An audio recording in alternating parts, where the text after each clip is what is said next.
Hello everyone, हम discuss कर रहे हैं समास के बारे में। इससे प्रीवियस वीडियोस में हमने अव्ययी भाव समास के बारे में चर्चा की थी तथा तत्पुरुष समास के बारे में भी जाना था। हमने जाना था कि तत्पुरुष समास के भेद दो होते हैं, कर्मधारय और द्विगु समास। अब हम चर्चा करेंगे कर्मधारय समास के बारे में। कर्मधारय समास में पहला पद विशेषण तथा दूसरा पद विशेष्य होता है, या एक पद उपमान और दूसरा पद उपमेय होता है। उदाहरण के लिए विशेषण विशेष्य कर्मधारय इस प्रकार है। समस्त पद है श्वेतांबर, इसमें विशेषण है श्वेत।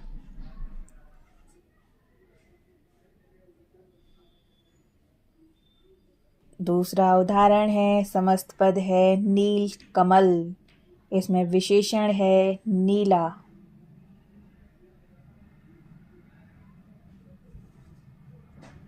तथा विशेष्य है कमल। अगर हम इसका विग्रह करें तो विग्रह है नीला है जो कमल, अर्थात नील कमल। अब हम एक और उदाहरण लेते हैं। समस्त पद है महाराज, इसमें विशेषण है महा तथा विशेष्य है राजा, और इसका विग्रह है महान है जो राजा। समस्त पद है महाराजा। यह विशेषण विशेष्य कर्मधारय है। अब हम चर्चा करेंगे उपमेय उपमान कर्मधारय के बारे में। उदाहरण के लिए समस्त पद है चरण कमल, यहाँ पर उपमेय है चरण तथा उपमान है कमल। इसका विग्रह कुछ इस प्रकार है, कमल जैसे चरण। समस्त पद है चरण कमल। इसे हम एक और उदाहरण के द्वारा समझेंगे। कर कमल, इसमें उपमेय है कर तथा उपमान है कमल। इसका विग्रह कुछ इस प्रकार है, कमल रूपी कर। समस्त पद है कर कमल। अब हम द्विगु समास के बारे में जानेंगे।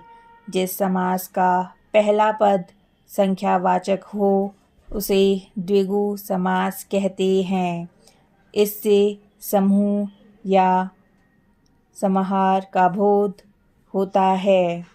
उदाहरण के लिए समस्त पद है पंचवटी, इसका विग्रह है 5 वटों का समूह। यह द्विगु समास है। एक और उदाहरण लेते हैं।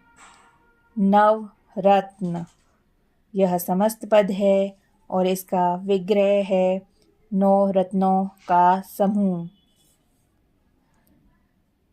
समस्त पद है नवरत्न। यह द्विगु समास है। अब हम बात करेंगे द्वंद्व समास के बारे में। जिस समासिक शब्द के दोनों खंड प्रधान हों तथा विग्रह करने पर जिनके बीच में और अथवा या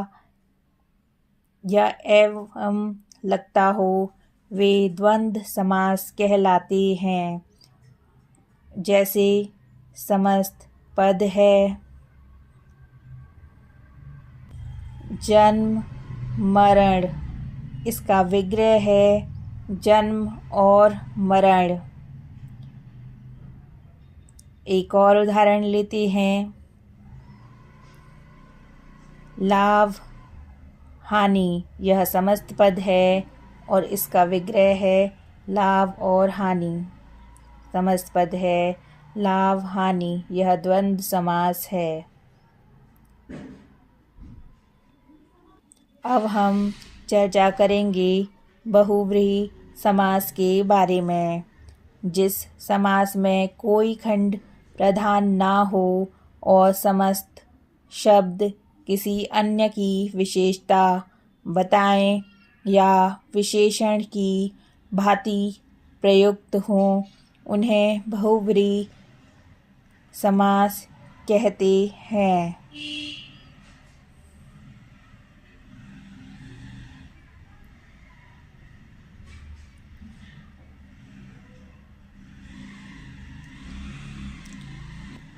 उदाहरण के लिए समस्त पद है नीलकंठ।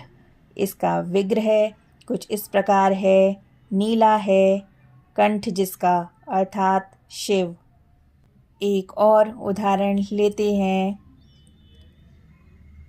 त्रिनेत्र समस्त पद है तथा इसका विग्रह कुछ इस प्रकार है, तीन नेत्र हैं जिसके, अर्थात शंकर। इसमें समस्त पद है त्रिनेत्र। यह बहुव्रीहि समास के उदाहरण हैं। अब हम चर्चा करेंगे कि कर्मधारय एवं बहुव्रीहि समास में क्या भेद है। कर्मधारय समास में एक पद विशेषण या उपमान और दूसरा पद विशेष या उपमेय होता है। जैसे कमल नयन में कमल उपमान और नयन उपमेय हैं। जैसे कमल जैसे नयन। तथा पीतांबर में पित विशेषण और अंबर विशेष है। पीला है जो अंबर। अगर हम बात करें बहुव्रीहि समास की, बहुव्रीहि समास में सारा पद ही विशेषण का कार्य करता है। कमल नयन, कमल जैसे नयन हैं जिसके, अर्थात कृष्ण या विष्णु। एक और उदाहरण के द्वारा समझें, जैसे पीतांबर, पित है अंबर जिसके। जब दोनों पदों में से कोई पद प्रधान नहीं होता तथा दोनों पदों से भिन्न कोई तीसरा अर्थ निकलता है तो बहुव्रीहि समास होता है। तथा जहाँ दोनों शब्दों में विशेषण, विशेष्य या उपमेय, उपमान का संबंध हो तो वहाँ कर्मधारय समास होता है। तो आज हमने जाना समास के बारे में। पदों को संक्षिप्त करके नए शब्द बनाने की क्रिया को समास कहते हैं। दो पदों के मेल से बनने वाला शब्द समस्त पद कहलाता है। जैसा कि हमने चर्चा की है, अव्ययी भाव समास में पूर्व पद अव्यय होता है और समास प्रक्रिया के बाद समस्त पद अव्यय बन जाता है। तत्पुरुष समास में उत्तर पद प्रधान होता है और विग्रह करने पर विभक्ति चिन्हों का प्रयोग होता है। कर्मधारय समास के दोनों पदों में विशेषण, विशेष या उपमान, उपमेय का संबंध होता है। द्विगु समास में पहला पद संख्यावाची विशेषण होता है। द्वंद्व समास में दोनों पद प्रधान होते हैं। और अगर हम बात करें बहुव्रीहि समास की, बहुव्रीहि समास में कोई तीसरा या अन्य पद प्रधान होता है।